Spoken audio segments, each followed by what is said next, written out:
सहजता से मिल जाती है, बिना परिश्रम किए मिल जाती है, हम उसकी कीमत नहीं समझते। और जब वह हमसे दूर चली जाती है तब हमें उसकी कीमत का एहसास होता है।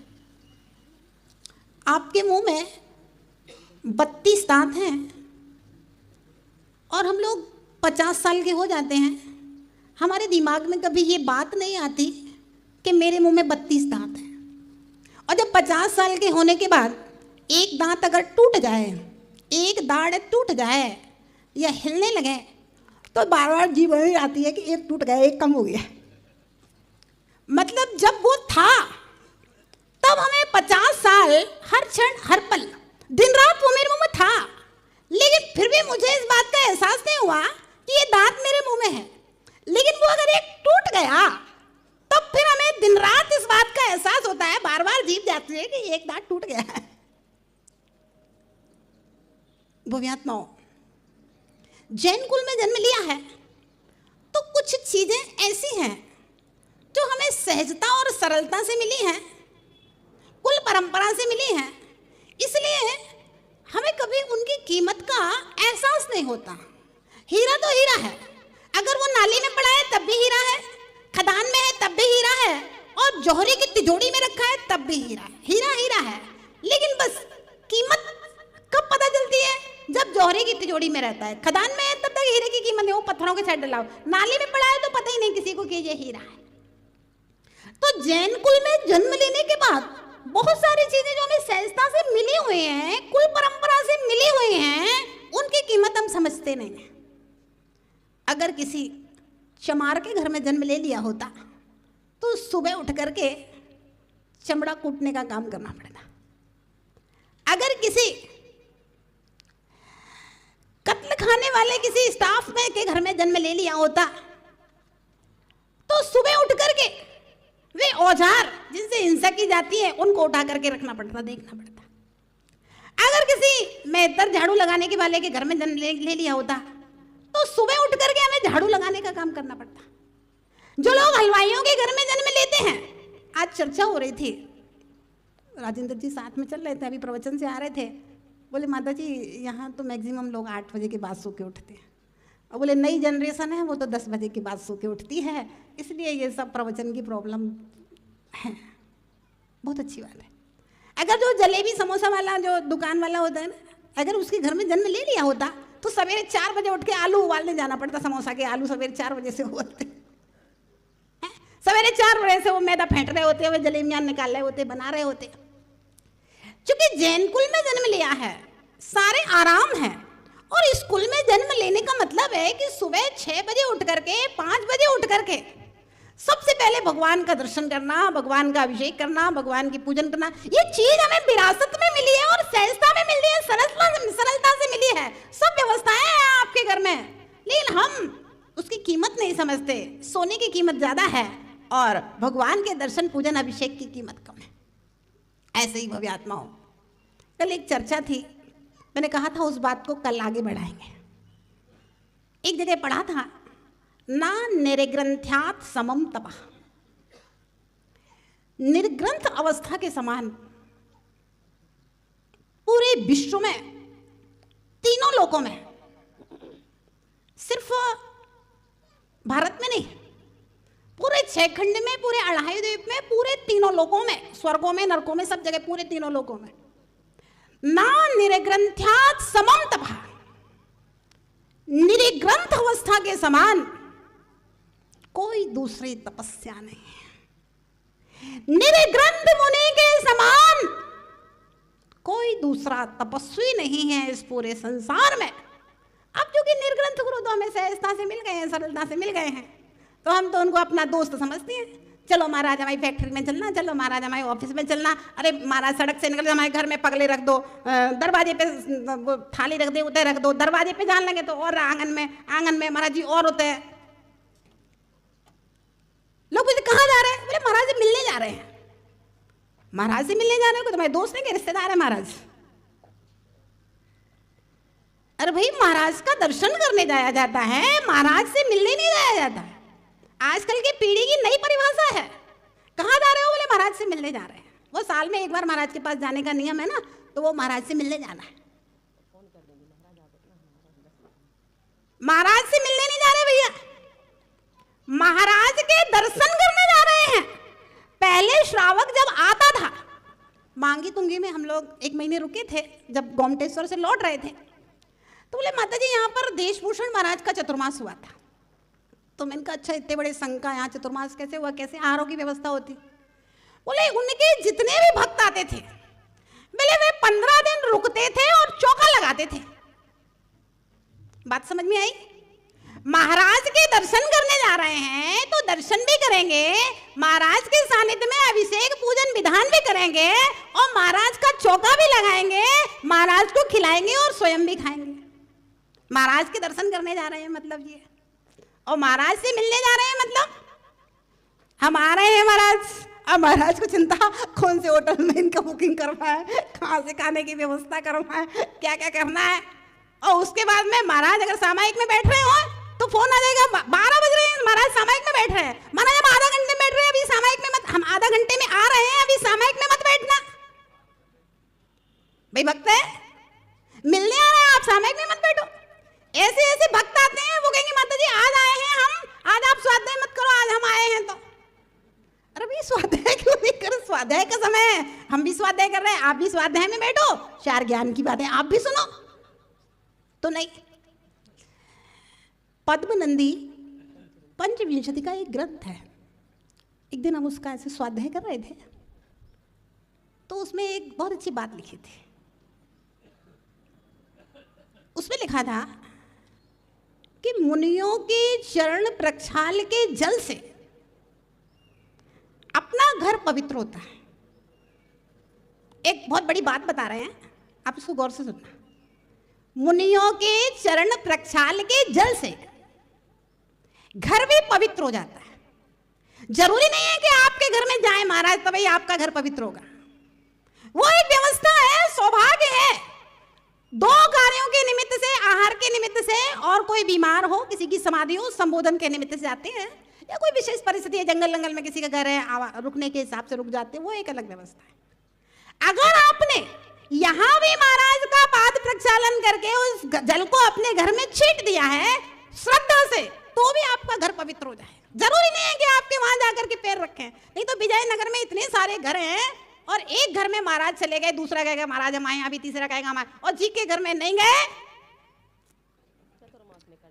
वही दुश्मन महाराज का दुश्मन। वो भी आत्माओं ना निर्ग्रंथ्यात् समम तपा, निर्ग्रंथ अवस्था के समान कोई दूसरी तपस्या इस लोक में नहीं है। ये आगम कहता है, ये बहुत बड़ा सिद्धांत है। इस विषय में मैंने जब चिंतन किया, विचार किया, तो 12 प्रकार के तप आगम में कहे गए हैं। 6 प्रकार के अंतरंग तप और 6 प्रकार के बहिरंग तप। जिन तपों में सबसे पहला अनशन तप आता है, और मुनिराज 24 घंटे में से 23 घंटे तक चारों प्रकार के आहारों का कृतकारिक अनुमोदना से त्याग करते हैं। कार्तिकेय अनुप्रेक्षा ग्रंथ में, पद्म पुराण ग्रंथ में आचार्य भगवान रविशेन स्वामी के द्वारा और आचार्य भगवान कार्तिकेय स्वामी के द्वारा लिखा है कि जो व्यक्ति रात्रि में 12 घंटे के लिए चारों प्रकार के आहारों का त्याग करता है, तो वह 1 साल में 6 महीने के उपवास के फल को प्राप्त करता है। जो व्यक्ति रात्रि में अथवा दिन में कभी भी 6 घंटे के लिए भी अगर चारों प्रकार के आहारों का त्याग करता है, तो वह 1 साल में 3 महीने के उपवास के फल को प्राप्त करता है। अगर 3 घंटे के लिए भी, मान लीजिए आप रात में 10 बजे सो रहे हो और 5 बजे तक आपने 4 बजे तक भी त्याग कर दिया, तो आपने साल में 3 महीने के उपवास के फल को प्राप्त कर लिया। अगर कोई व्यक्ति रात्रि में 3 घंटे भी, दिन में कभी भी 3 घंटे भी अगर चारों प्रकार के आहारों का त्याग करता है, तो उसको 1 साल में 1.5 महीने के उपवास के फल की प्राप्ति होती है। अब आप हिसाब लगाइए कि मुनि महाराज, आरिका माता जी, चुल्लक, एलक, चुल्लिका, इनका 23 घंटे तक चारों प्रकार के आहारों का त्याग रहता है। मात्र 1 घंटे के अंदर अंदर लगभग सब साधुओं का आहार हो जाता है।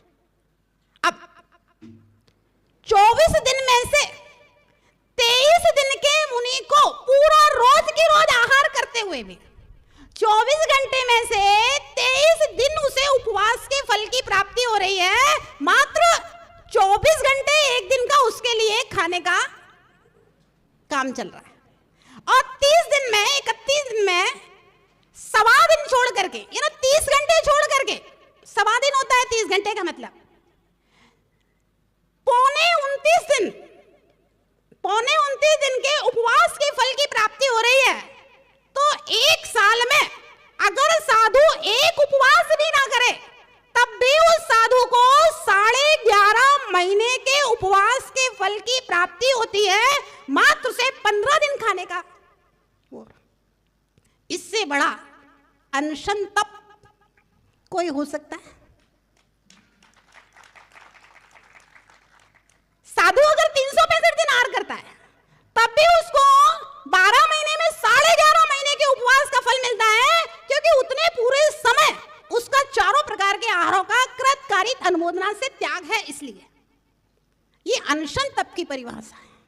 दुनिया में आपको मालूम होगा, लोग आश्चर्य करते हैं, ये जैनों के साधु एक टाइम पानी पी के 50-50 डिग्री जब टेम्परेचर होता है, एक टाइम पानी पी के कैसे जीते हैं? आप लोग कभी मई का महीना हो और गर्मी हो, एक टाइम पानी पी करके रहना, और उसके बाद में भी 20-20 किलोमीटर पैदल चलना। गर्मी में भी बिहार होते हैं। अभी आपके यहाँ महोत्सव आएगा, हो रहा है, साधु लोग आएंगे जाएंगे तो पता चलेगा गर्मी में बिहार कर करके आ रहे हैं अप्रैल के महीने में, और फिर तुरंत 2 मई को कार्यक्रम खत्म, उसके बाद फिर बिहार होना शुरू हो जाएंगे।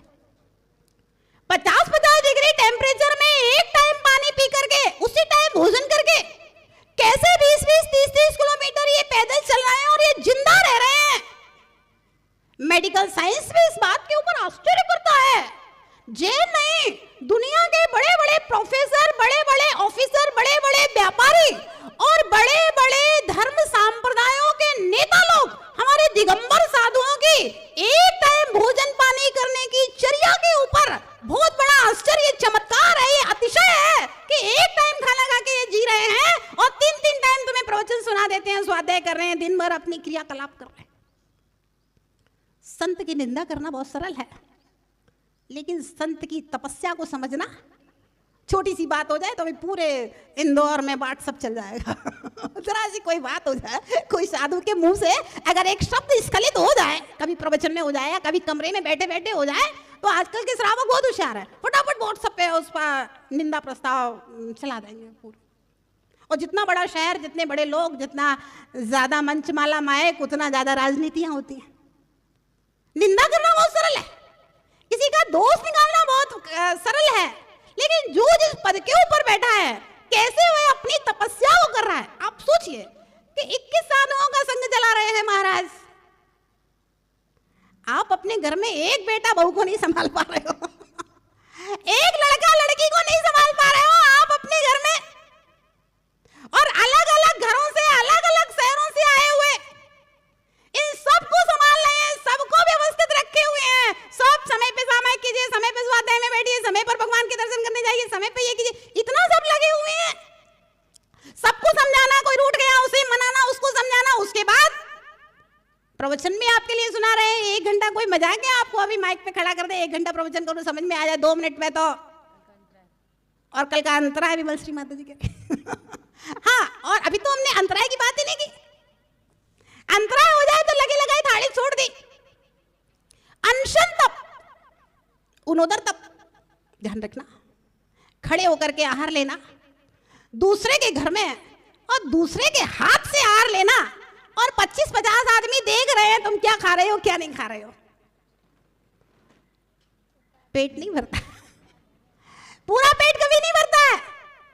दिगंबर साधु का, एक टाइम भोजन करने वाले का, दूसरे से हाथ लेने वाले का, नमक कम है कि ज्यादा है कोई इशारा नहीं कर रहे, अब जैसा है अपना खा रहे हैं, ठंडा गरम मीठा चिकना, किसी को मिर्ची कम पसंद है, किसी को मिर्ची ज्यादा पसंद है, किसी को खट्टा कम पसंद है, आप तो जो दे रहे हैं खा रहे हैं, पूरा पेट नहीं भरता है। ध्यान रखना, रोज उनोदर तप ही होता है, कितना भी बढ़िया आहार कराने वाला हो फिर भी महाराज का उनोदर ही होगा। उनोदर रस परित्याग, दीक्षा लेते ही 1-2 रसों का त्याग है, नियम लेकर के निकलना यथा योग्य, यानी कि कहने का तात्पर्य है कि जिस ढंग के दिगंबर मुनि का कायक्लिस एक स्थान पर। आप लोग 10 बार अपनी बदल लोगे अपने आसन को, ज्यादा लंबा प्रोग्राम है, घूम घाम करके लौट के आ गए, फिर कुर्सी पे बैठ गए, फिर नीचे बैठ गए, फिर कुर्सी पे बैठ गए, फिर नीचे बैठ गए। अब महाराज का ना भैया बैठ गए तो बैठ गए, अब कहीं जा नहीं सकते। अंतरंग तप, प्रायश्चित, विनय, वैयावृत्ति, स्वाध्याय और व्युत्सर्ग, जो 12 तप कहे गए हैं। लगता है समय हो गया, ओवर टाइम हो गया। 12 तप जो कहे गए हैं, जो हमारे दिगंबर संत करते हैं, दुनिया के किसी भी संप्रदाय में, किसी भी धर्म में कोई किसी का साधु ऐसा तपस्या नहीं कर सकता है। क्योंकि हमारा ध्यान जैसे मुंह में 32 दांत है, हमारा ध्यान किसी दांत पे जाता नहीं है, जब टूट जाता है तब जाता है। ऐसे हमारा ध्यान, हमारा बहुमान अपने साधुओं के पास जाता नहीं है, क्योंकि हमने तो सहज ही देता है, एक टाइम खाना खाना है और जिस सब करना ही है, उनका तो नियम है, उन्होंने तो दीक्षा ली है, तो भव्यात्माओं अगर हमारे अंदर बहुमान होगा, हमारा ध्यान जाएगा, उनके गुणों के विषय में चिंतन करेंगे, विचार करेंगे, हमारे अंदर भक्ति पैदा होगी। और ऐसी भक्ति पैदा होगी जो महाराज के लिए फायदेमंद नहीं है, जो आपके लिए सातिशय पुण्यबंध का कारण है, आपके घर गृहस्थी में किए हुए पाप कर्मों के क्षय का कारण है। और आप जो संत की सेवा करेंगे, उससे जिन शासन श्रमण संस्कृति जयवंत होने वाली है। और वह श्रमण संस्कृति 18,000 वर्षों तक ऐसे ही अक्षुण्ण बनी रहेगी। और जिन शासन का ध्वज आपकी श्रद्धा, भक्ति और सेवा से हमेशा लहराता रहेगा। और इंदौर वालों के लिए तो अवसर है महामहोत्सव का, संतों का महाकुंभ है, और संतों की सेवा करने का परम सौभाग्य इंदौर की समाज को प्राप्त हुआ है। जय बोलिए महावीर भगवान की।